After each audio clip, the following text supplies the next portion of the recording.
आज का प्रयोग वास्तव में ही मेरी दृष्टि से और साधकों की दृष्टि से, ज्ञान की दृष्टि से और विद्वत्ता की दृष्टि से एक महत्वपूर्ण प्रयोग है। महत्वपूर्ण इसलिए कि हम अपने जीवन में दुखों का नाश करना चाहते हैं, समस्याओं को समाप्त करना चाहते हैं और चाहते हैं कि हम अपने जीवन में सफलता पाएं, भौतिक दृष्टि से भी, आध्यात्मिक दृष्टि से भी और शारीरिक दृष्टि से भी। शरीर से भी हम स्वस्थ रहें और जीवन में हमारा जो इष्ट है उसके दर्शन हो, और जो हमारी भौतिक इच्छाएं हैं और उसकी वजह से बाधाएं हैं, अड़चनें हैं, वे दूर हों। इन तीनों के लिए हमारे शास्त्रों ने एक साधना क्रम बताया है।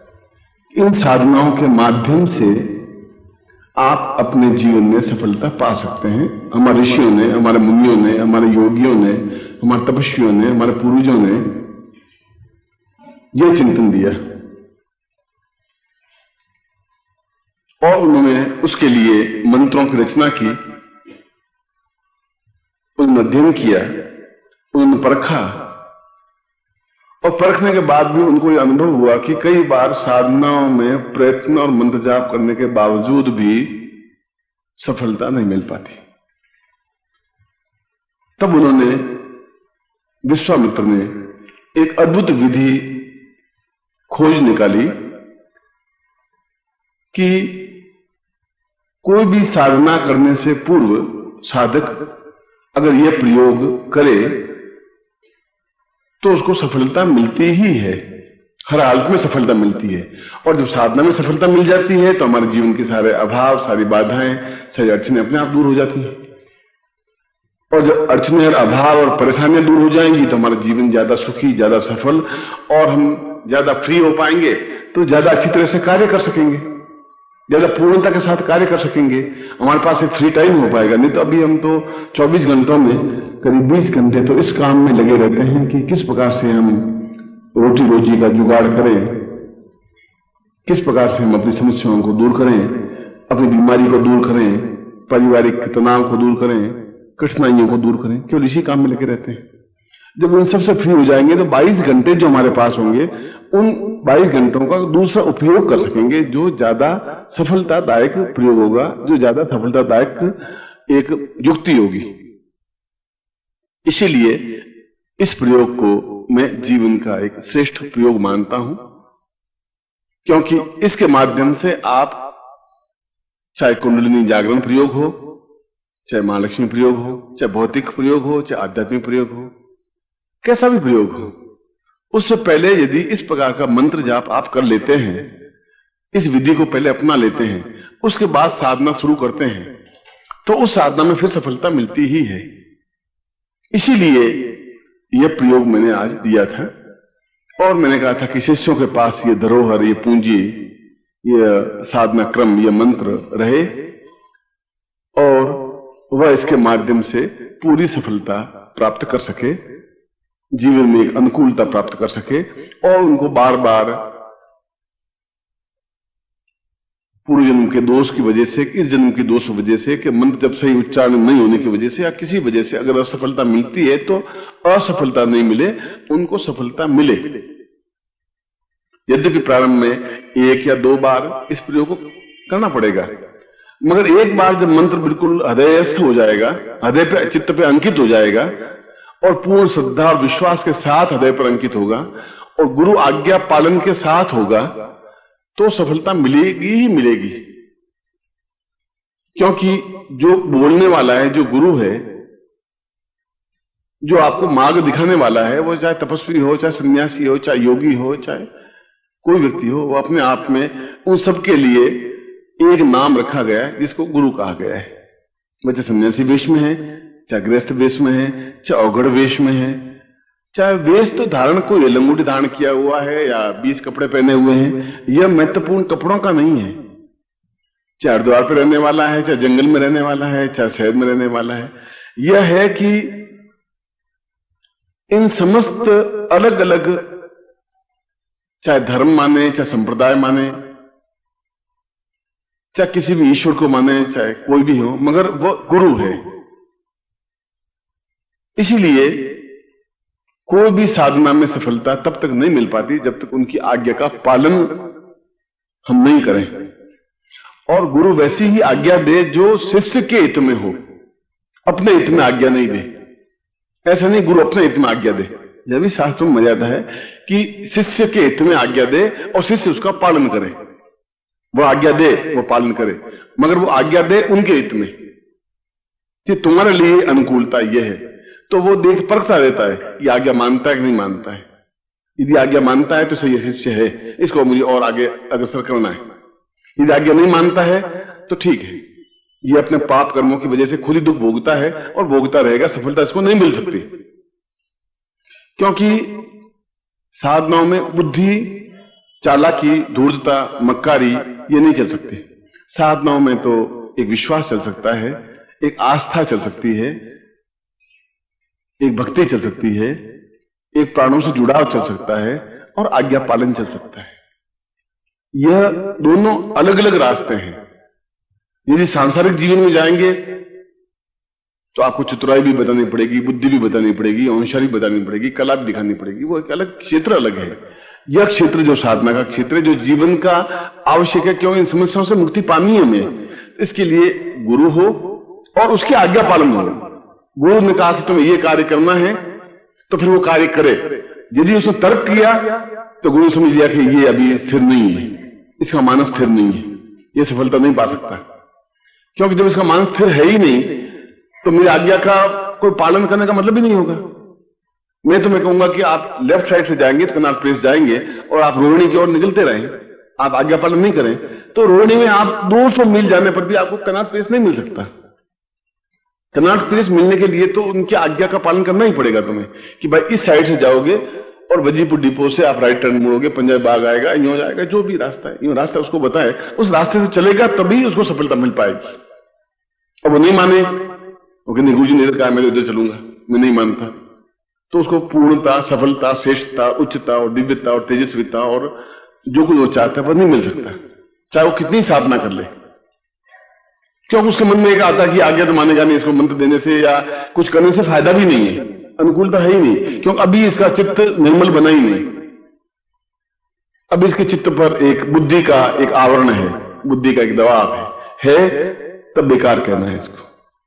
या आज्ञा मानता है या नहीं मानता, दोनों में से एक बात घर में भी है। अगर आप मुखिया हैं और यदि आपकी पत्नी आगे पे आज्ञा नहीं माने, बेटा की दूसरी लाइन पे चले, दूसरा बेटा दूसरी लाइन में चले, तीसरा बेटा तीसरी लाइन में चले, तो आपको सोचिए कि आप परिवार को भी नहीं चला सकते। उसके लिए भी उन सबको उनके मतभेद हो सकते हैं, पर आज्ञा पालन लास्ट में तय है कि भाई पिताजी ने ये कहा है, हमें ये काम करना है, उनके घर में नहीं जाना है तो उनके घर में नहीं जाना है, कोई कारण हमारे हैं हम उनके घर नहीं जाएंगे, चाहे चाचा है, चाहे भाई हैं, चाहे ताऊ है, चाहे एक्स है, चाहे भाई है, हमें होटल में नहीं जाना है तो नहीं जाना है। तो घर के मुखिया की आज्ञा पालन तो होता ही है, तो गुरु का भी एक आज्ञा पालन तो होता ही है। इसीलिए साधनाओं में सफलता के लिए यह बिल्कुल एक साधारण और सामान्य प्रयोग दिखता है, मगर अपने आप में महत्वपूर्ण प्रयोग है, आज के आदमी के जीवन के लिए तो अत्यंत आवश्यक प्रयोग है। और इसीलिए मैंने कहा कि इसके पहले यह आवश्यक है कि उस व्यक्ति में एक आज्ञा पालन बने, जो निश्चय करे कि उन्होंने मुझे मंत्र दिया है, मुझे मंत्र का पालन करना है। और जो मुझे कहा कि सुबह 4 बजे मंत्र जाप करना है, मुझे 4 बजे करना है। उन्होंने मुझे कहा 3 माला मंत्र जाप करनी, 3 माला मंत्र जाप करनी है मुझे, वो आज्ञा पालन करे। अब उसमें तर्क करे 3 माला 4 माला कर दूं तो क्या हो जाएगा, 2 माला करूंगा तो क्या हो जाएगा, 25 माला कर दूंगा जल्दी सफलता मिल जाएगी। अब आपको सोचिए कि मैं तुम्हें कहूं कि रोज आपको 6 रोटी खानी चाहिए, बहुत है, आपको महीने की 6 या 18 180 रोटी एक साथ खा लूं तो क्या तकलीफ होगी गुरु जी? 180 रोटी खाते ही तो मतलब बहुत तकलीफ में आ जाओगे। अब तुम अपना तर्क करोगे नहीं 180 रोटी एक साथ खाते 29 दिन कौन अटैक करेगा, नहीं कर सकते तुम। इसीलिए एक लिमिट है कि वाइब्रेशन उतना ही मन पाएगा, उतना ही काम कर पाओगे जितना आप पचा सकोगे मंत्रों को आपके शरीर में पचाने की शक्ति की क्षमता आनी चाहिए। और वह भी तब मंत्र के साथ गुरु भी आपके शरीर में एक सन्निहित होते रहे, समाहित होते रहे, तो गुरु उतना ही समाहित हो पाएगा जितना आपके शरीर में ज्ञान और चेतना है। वह गुरु भांप लेता है कि इसमें ज्ञान और चेतना 5 माला की है, 21 माला की है, 3 माला की है, 1 माला की। इसीलिए यह प्रयोग प्रत्येक प्रकार की साधनाओं में, चाहे मैंने कहा आध्यात्मिक, दो पक्ष है हमारे जीवन के। एक भौतिक पक्ष है, भौतिक में शरीर आ गया, धन यश मान पद प्रतिष्ठा ऐश्वर्य सब आ गया।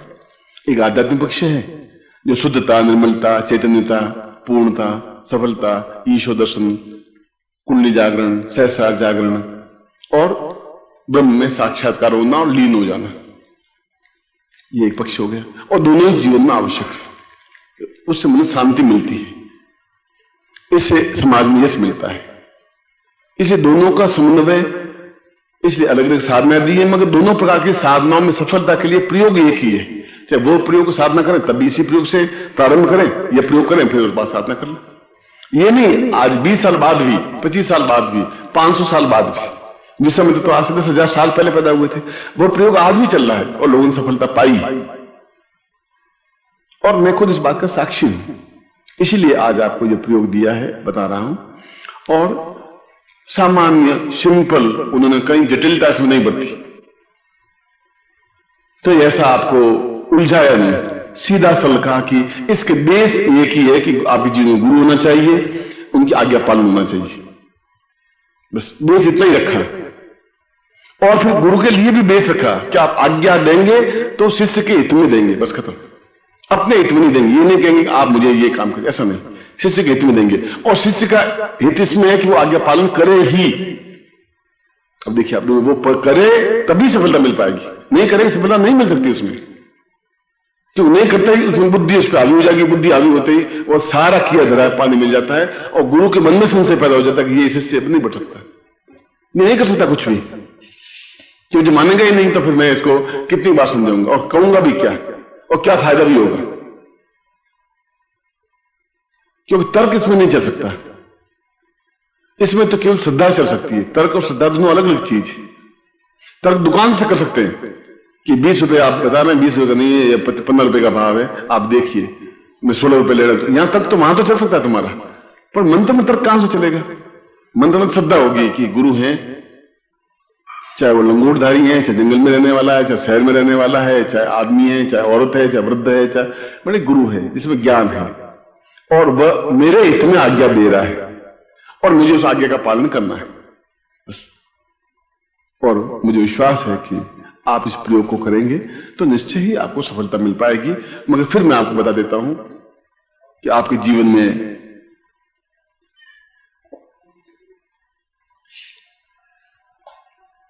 कोई भी साधना, अगर साधना नहीं है तो जीवन है भी नहीं। अब मेरे जीवन में साधना नहीं है तो जीवन नहीं है। बस साधना फोर्स नहीं हो सकती, जबरदस्ती बैल को मार करके मैं यहां से मैसूर तक नहीं ले जा सकता बैल को एक रात में, लकड़ी के घोंचे लगा के नहीं ले जा सकता।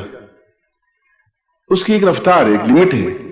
आपके माला मंत्र जाप करने की लिमिट है। मुझे मालूम है कि आप 5 माला के ज्यादा आप उसको झेले कर लीजिए, 21 माला कर लीजिए, 500 माला कर लीजिए, मगर वो बाकी बेकार जाएगी। शरीर तो झेलेगा उतना ही भाई कि 8 रोटी झेलेगी, 20 रोटी खा लेंगे, अजीर्ण होगा, दूसरे दिन आप तकलीफ पाएंगे, खाट में पड़े रहेंगे। 2 रोटी खा लिए तो कमजोर हो जाएंगे। इसलिए गुरु उस बात को देखता है, आज्ञा देता है, और ये भी देखता है क्या यह पालन कर रहा है। इसीलिए आज का दिन इस साधना की दृष्टि से एक महत्वपूर्ण दिवस है।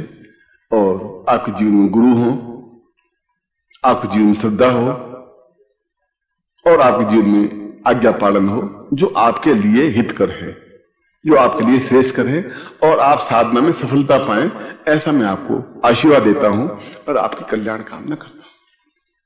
सबसे पहले गणपति को स्मरण करें। ओम शुंखश्चैकदन्तश्च कपिलो गजकर्णकः लंबोदरश्च विकटो विघ्नाशो विनायकः धूम्रकेतु गणाध्यक्षो भालचंद्रो गजाननः द्वादशैतानि नामानि यपठेषुमादपि विद्यारंभे विवाहे च प्रवेशे निर्मितः संग्रामे संकटे चैव विघ्नस्तस्य न जायते शुक्लांबरधरं देवं श्रीवर्णं चतुर्भुजं प्रसन्नवदनं ध्याये सर्वविघ्नोपशान्तये लाभस्ते सांजयस्ते सांगतस्ते सांपराजय येषामिन्द्रियवृष्यामो हृदयस्थोऽपि जनार्दन अभिक्षितात सिद्ध्यर्थं पूजितो यं सुरासुरै सर्व विघ्न हरस्तस्मै गणाधिपते नमः। श्रीमन्महागणाधिपते नमः। लक्ष्मी नारायणाभ्यां नमः। उमामेश्वराभ्यां नमः। अस्ति पुरंदराभ्यां नमः। मात्र पितृ चरण कमलेभ्यो नमः, इष्ट देवताभ्यो नमः, कुल देवताभ्यो नमः, ग्राम देवताभ्यो नमः, स्थान देवताभ्यो नमः, वास्तु देवताभ्यो नमः, वाणी गणगर्भाभ्यां नमः, शिवन्द्राभ्यां नमः, सर्वेभ्यो देवेभ्यो नमः, सर्वेभ्यो ब्राह्मणेभ्यो नमो नमः। तत्रादौ संकल्पम कुर्यात्, हाथ में जल लेकर के संकल्प करिए। मान लीजिए आपके हाथ में जल है। ओम भारत खंडे जमुदी पे शरिमंसा के बोधावतारे समसे समुद्र को सम्मता 2053 भातवांसा पूर्वा एतोस्मानम स पूर्णतम एतोस्मानम स पूर्ण एतोस्मानम साधना सफलता प्रयोग एतोस्मान करीति अमुक गोत्रोत्पन्नो हम, अपना गोत्र उच्चारण करिए। अमुक शर्मा हम नाम बोलिए। ताम पूर्णत्व प्राप्ता निमित्तम गुरु आज्ञा पालनाय साधना साफल्यताम तुभ्यम समर्पयेत, छोड़ दीजिए। यज्ञोपवितम धारयामी नमः, यज्ञोपवित तो गले में पहन लीजिए। यज्ञोपवितम परमं पवित्रम प्रजापतिर्या सहजम पुरस्तात् आयुष्मंगम प्रतिमुंच शब्दम यज्ञोपवितम बलम यामी। अब इस पैकेट को आप खोल दीजिए।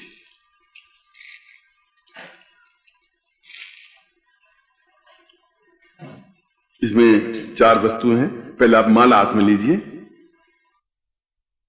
एक प्रश्न मन में शंका आ सकती है कि हर बार इस माला को क्या करें। ये माला मंत्र सिद्ध करके रखते हैं, इसलिए कि उस काल में ये माला आपके लिए सीधी इफेक्टेड होगी। भोजन बनाने के लिए केवल आपके लिए अग्नि ही इफेक्टेड हो सकती है। नीचे आप पानी का लोटा भर के रख दें तो रोटी नहीं पक सकती, क्योंकि उसके लिए अग्नि की दाहकता जरूरी है। तो प्रत्येक के लिए अलग अलग मंत्र जब से की हुई माला ही इफेक्टेड हो पाएगी। इसलिए मैंने कहा कि जब ये साधना करें तब इस माला को पहने। उसके बाद इस माला को आप विसर्जित कर दें, और विसर्जित करना जरूरी है। विसर्जन करने का मतलब है कि हम उस देवता तक अपनी बात पहुंचा देते हैं। मैं टेलीफोन करना जरूरी है कि मैं टेलीफोन के माध्यम से अपने मित्र से बात कर लूं। अब उसके लिए वह जो एक विधि है टेलीफोन की, कि ये नंबर घुमाना, ये कोड लगाना, ये जरूरी है। तो इस साधना में इससे कनेक्टेड जो एक गोपनीय प्रयोग होता है वह उस माला में सम्मिलित किया जाता है कि आप इतनी बड़ी प्रयोग नहीं कर पाएंगे 20 दिन का, तो वह माला में सम्मिलित कर लिया जाता है। वो माला उस साधना के लिए फिर आपके लिए आवश्यक है। उसके बाद उस माला को प्रवाहित कर देना चाहिए। प्रवाहित करने से जल देवता है, वरुण देवता है, वो अपने आप में आपकी कार्य सिद्धि के लिए उन देवताओं से अपने आप संबंधित स्थापन कर लेगा। वह कोड नंबर जो है 0291 वह उपग्रह अपने आप जोधपुर से कनेक्टेड कर लेगा। मुझे जोधपुर से कोई तार नहीं जोड़ना है। ये माला अपने आप उस देवता से संबंधित बना देगी अपना। मेरे कहने का तात्पर्य यह है। इसलिए माला पहले मंत्र सिद्ध करके ही रखनी पड़ती है। उसके बाद जब प्रोवाइड करेंगे ही नहीं तो वहां तक चीज पहुंचेगी नहीं तो सफलता मिलेगी नहीं। हम लालच करते हैं कि क्या करें, इसलिए प्रोवाइड कर देना। त्याग का मतलब है ऐसा नहीं, त्याग वृत्ति का मतलब है यह एक तरीका है, श्रेष्ठता है, यह क्रम है। इस क्रम के अनुसार चलेंगे तभी सफलता मिल पाएगी। ओम पूर्णत्व मालायाम पूर्वाय एतोस्मानम साधनाम सिद्धि सफलतायाम तुभ्यम संपर्ददे। इसको आप गले में धारण कर लीजिए। अब आप इस यंत्र को सामने रखिए और इसके ऊपर जल चढ़ाइए। ओम वर्णश्योतम मनमसी वर्णमनीसो वर्णमासीद वर्णस्नानम साधि गंगे चरणे चैव गोदावरी सरस्वती नर्मदे सिंधु कावेरी जलेस्मिन् स्निधि कुरु ब्रह्मांडोद तीर्थानि करे स्पष्टांतिरवे तेन सत्यन में देवी तीर्थम देहि दिवा करो पच्छयामि। पहुंच लीजिए। तत्रादौ सप्त बिंदुकाम तुभ्यम समर्पयेत। इसके ऊपर 7 बिंदियां लगाइए कुमकुम की। ताम पूर्णता सिद्धि प्राप्त तुभ्यम नमः। दूसरी बिंदी ताम चैतन्य प्राप्त सिद्धि पूर्णतमा। तीसरी बिंदी ताम मनो पूर्णताम एतस्मानम सिद्धिता पूर्ण। तीसरी बिंदी। चौथा बिंदी ताम पूर्ण एतस्मानम सा देवता प्रसन्नार्थम सा। चतुर्थ बिंदी। तथा 5वीं बिंदी एतस्मानम सा कृते म पूर्ण हृदय पूर्ण शरीर देह शुद्धता प्राप्त है तुभ्यम समर्पये। 5वीं बिंदी। 6ठी बिंदी एतोस्मानम सकृते समस्त पाप दोष दुख दारिद्र्य निवारणार्थम सात्विकम। 7वीं बिंदी पूर्ण मनोकामना सिद्धाय समस्त साधना सिद्धि प्राप्ताय एतोस्मानम सा तुभ्यम संपर्ददे। अब बाकी कुमकुम लेकर के यंत्र के ऊपर लगा दीजिए। जो जितना कुमकुम बचा है वो सब। मम सुनता सहस मूर्ते सहस पादा चुरो भावे सहस नाम ने पुरुषाय शाश्वते सहस कोटि उदाहरणे नमः। और उस कुमकुम को लेकर के अपने ऊपर ललाट पर कुमकुम कर दीजिए, तिलक कर दीजिए। गले पर भी और 3 जगह, ललाट पर, गले पर, हृदय पर। अब इसके ऊपर अक्षत, यंत्र के ऊपर अक्षत लगाइए। ओम अक्षम नमी मंत्र प्रिया मधुकता स्तोखत स्वभानुभो विप्रान विष्टयाम अक्षम संप्रान पूर्वायतो स्वानम स अक्षम प्राण प्रतिष्ठाम एतो स्वानम मम समस्त भौतिक आध्यात्मिक उन्नति साधनायाम सिद्धि प्राप्ताय सातुभ्यम संपर्दे। अब इसके ऊपर इन दोनों गुटिकाओं को यंत्र के ऊपर रख दीजिए और दोनों हाथों में यंत्र को ले लीजिए और मेरी तरफ देखिए, जिससे कि मैं मंत्र आपके शक्तिपात के माध्यम से सफलता दूं। ओम दीर्घो अतो स्थूलाम पूर्वा साचित्यम परिपूर्णा तो स्वानम शक्ति कल्याणतम दीर्घसाम पूर्वा साचित्यम परिपूर्णा याम तो स्वानम स नेति भूता लक्ष्मी शर्मा नीति दुर्गा दुर्पारा तो स्वानम शक्ति कल्याणतम नमो संता ससमूर्ते सपादाक्षरो भावे सहस्रनाम ने सा पूर्वा ससंखित वर्जित्वाम वासुदेव व सविता प्रार्पित श्रेष्ठतमाय कर्माभ्यान्द्राय भागम अनेका भवा पूर्वा एतो स्वानम शक्ति कल्याणतम दीर्घसाम अमुगोत्रोत्पन्नो हम अमुक शर्मा हम ता मम समस्त भौतिक आध्यात्मिक उन्नति प्राप्त सफलता साफल्य निश्चित सफल्य प्राप्त निमित्तम समस्त देवता साक्षी समस्त ऋषि साक्षी गुरु साक्षी नाम जल साक्षी वरुण साक्षी सूर्य चंद्र साक्षी नाम ता पूर्ण साफल्य प्राप्ताय सा तुभ्यम संपर्दे। तो स्वानम सा तो वेद तुभ्यम संपर्दे।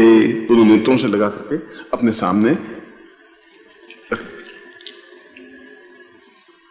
फिर के सामने मैं मंत्र बोल रहा हूं, आप मंत्र बोलें। ये इसके फिर समझा दूंगा, पहले मंत्र बोलें। ओम ह्रीं पूर्ण साफल्य सिद्धिं ह्रीं नमः। ओम ह्रीं पूर्ण साफल्य सिद्धिं ह्रीं नमः। ओम ह्रीं पूर्ण साफल्य सिद्धिं ह्रीं नमः। आशीर्वाद ब्रह्म संपर्दे। इस कागज को आप नीचे रख दीजिए, मैं आशीर्वाद देता हूं, आप हाथ खोल दीजिए।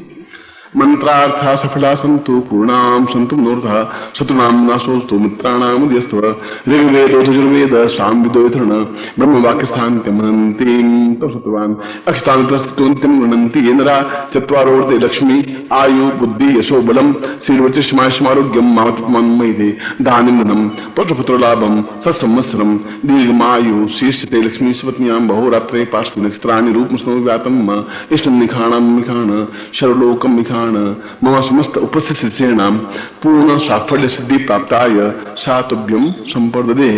रात पर और शरीर पर लगा दीजिए। ये आप चेतना माला से, इन चेतना माला जब मैं रखता हूं तो मंत्र सिद्ध करके रखता हूं, ऐसे ही काउंटर नहीं रखता हूं, कोई ऐसी चीज रखता नहीं हूं। उस चेतना माला से केवल 3 माला मंत्र जाप करना है और 9 दिन तक करना है। 3 माला मंत्र जाप इस माला से इस यंत्र गुटिका के सामने। उसके बाद में इस यंत्र और गुटिका को प्रवाहित कर देना है, इस माला को भी, यंत्र को भी, गुटिका को भी। बाद में केवल 5 मिनट के लिए मंत्र जाप करना है, फिर माला की जरूरत नहीं रहेगी। फिर केवल 5 मिनट सुबह उठे और ओम ह्रीं पूर्ण साफल्य सिद्धिं ओम ह्रीं पूर्ण साफल्य। एक बात तो ये वह आप 9 दिन के बाद फिर कंपल्सरी नहीं, मगर फिर भी कोई साधना जो शुरू करें तो उसके पहले वापस 9 दिन का ये प्रयोग कर ले, या 27 माला जाप कर ले। बस 27 माला 2 दिन में या 3 में, क्यों पहले 3 माला ही कर सकेंगे 9 दिन तक। बाद में जब भी कोई साधना शुरू करना चाहे तो पहले 27 माला इसकी की, चाहे एक दिन में कर ली, और उसके बाद में उस साधना को करिए। उस साधना में आपको सफलता मिलेगी, चाहे वो महालक्ष्मी साधना होगी, चाहे कुंडली जागरण होगी, चाहे अप्सरा साधना होगी, चाहे और कोई साधना होगी। उसको 27 माला मंत्र जाप करना है। उसमें फिर टाइम और डेज या कितने दिन हो, फिर उसमें आवश्यक नहीं। शुरू में 9 दिन आवश्यक है, शुरू में 3 दिन आवश्यक, 3 माला मंत्र जाप आवश्यक, बस बाद में इसकी फिर कोई आवश्यकता नहीं रहती। और मुझे विश्वास है कि आप, ये मंत्र महत्वपूर्ण है। प्रत्येक साधना से पहले किसी भी माला, वो चेतना माला जो मंत्र है उससे लेकर के, ये पहली माला है ये तो विसिद्ध कर देंगे, उस चेतना माला से वो अपने पास रखें। और चेतना माला से कोई भी साधना प्रारंभ करने के पूर्व उस माला से इस मंत्र की 27 माला करने के बाद में वो साधना प्रारंभ करते हैं। उस साधना के जो नियम है उस समय पर आपको बताई जाएंगे कि इस साधना को इस तरीके से किया जाता है। मैं एक बार फिर आपको आशीर्वाद देता हूं कि आप अपने क्षेत्र में